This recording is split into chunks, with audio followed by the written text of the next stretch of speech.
An uncomfortable yet undeniable truth must be articulated and confronted. Mnangagwa was determined to push these amendments through by any means necessary. The opposition, in its current state, is largely weak, fragmented, and in many instances compromised. It lacks cohesive strength to effectively out this agenda. The only individual within the system who possesses genuine leverage is Vice President Constantino Chiwenga. If Chiwenga chooses not to act, then these amendments are, to all intents and purposes, a foregone conclusion. The military remains the sole institution with the capacity to intervene and halt the process.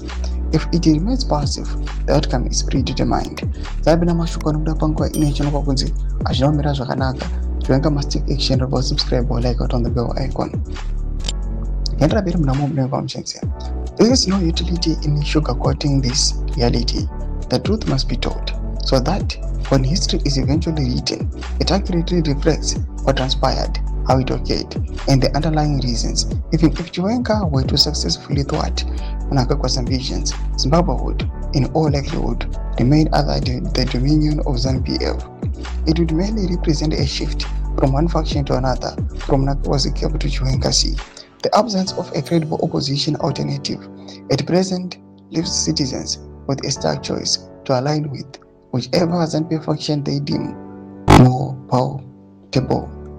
Should Mnangagwa succeed in his current endeavor, the consequences will be profound and long-lasting. The opposition, as it has been known over the past decades, faces effective obliteration. Constitutional Amendment Bill number 3 crucially removes the direct election of president by the people, transferring that power to parliament. Concurrently, it systematically weakens key institutions, including those responsible for the delimitation of constituency boundaries. The outcome is not difficult to predict.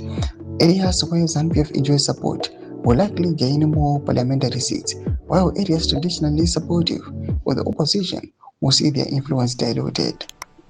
Ndoma developments aripo pangwa inwe as we are reaching the 2028 year where the president of Zimbabwe is expected to retire. Pina comment section metu za fungura 8.2 pemsoro pechitiko each.